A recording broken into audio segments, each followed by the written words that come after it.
So I'm currently filming a bunch of videos, and in them I'm talking about putting what I'm making into sterilized jars and bottles. So I'm going to do a quick video here just to show how I actually do that, and your other options, other ways you can do that too. Just so you can refer to it if you're not entirely sure what I mean. So here I've got some bottles and jars. I'm going to be making elderberry syrup. So I have a couple of bottles and a jar. You can use most types of bottles and jars for this, as long as they're not too thin. So I'm using a random selection here to show you what I mean. I've got an old tequila bottle. That must be from ages ago. I can't remember the last time I bought tequila. I've got an old cider vinegar bottle and a jar.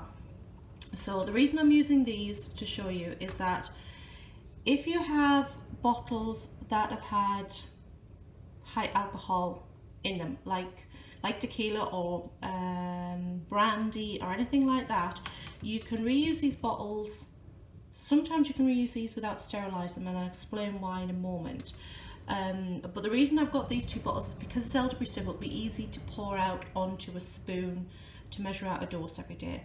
And the jar, normally I would use these for making jams and such like, and this method is the same for making those too. But this is just, if I don't have enough room in these two bottles, I'll put any excess in this jar and it will get used up first, that's all.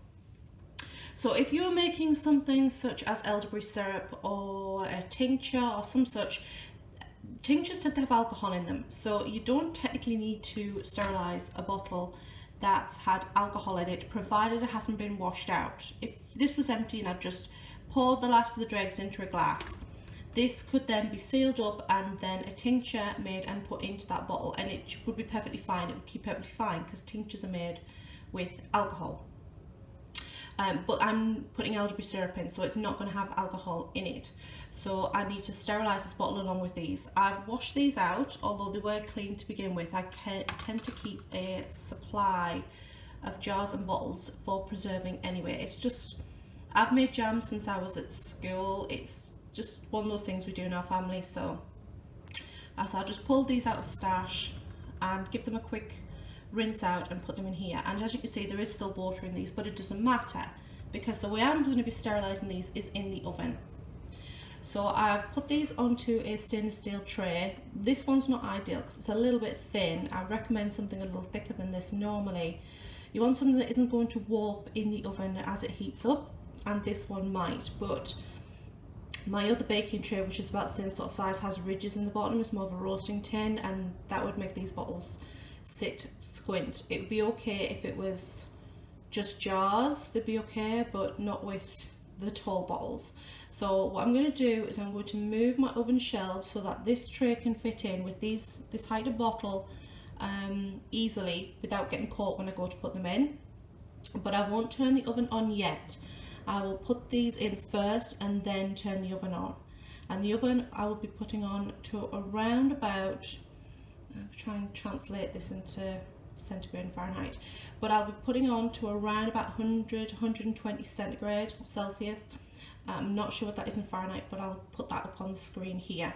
And those will heat up slowly as the oven heats up. The reason for doing this is the heat will sterilise the bottles and the jars, but apart from that, if you were to put a hot solution into these, you can take these straight out of the oven and pour that hot solution straight in and it won't crack the glass. I'm not entirely convinced on this vinegar bottle, but I would imagine it'd be okay.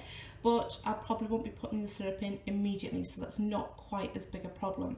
Jam jars are usually fine because jam jars and pickle jars, things like that, are heated to high temperature to seal them in any case, so they can cope with the temperature, but don't put them into the oven when the oven is hot. Put the tray with your jars and such like in before you switch the oven on so they can come up to temperature slowly.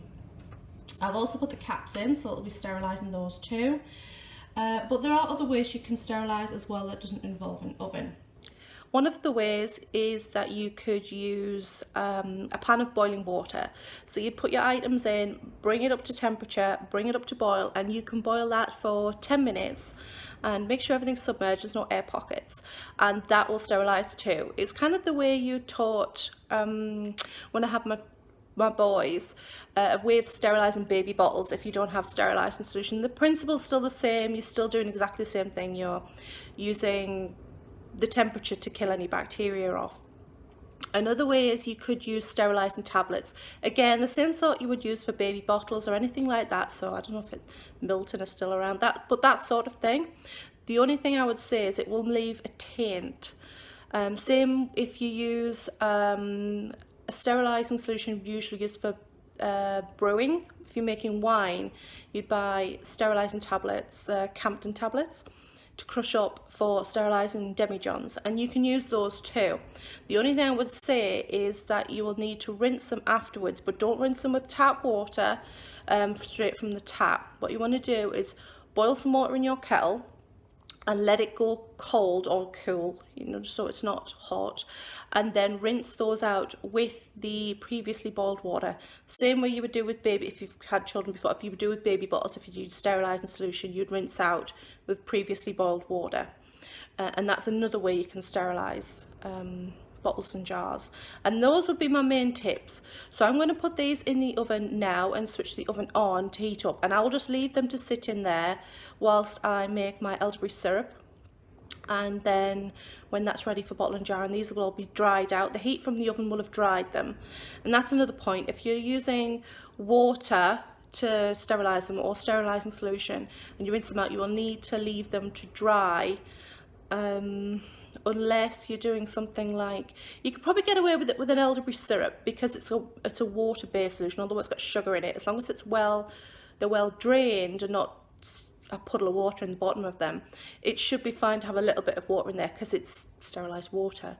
It's previously boiled water, there's no bacteria, so you should be okay. Just give it a kind of a little swish once your stuff is in there. But if you're making something like jams or jellies or pickles or fire cider or tinctures, any with alcohol in it, you don't really want the excess water content going in. So I would leave those to dry somewhere warm preferably, but obviously away from germs and bacteria. So I still think the oven method is the best method, the best method if you can possibly use it. So there we go.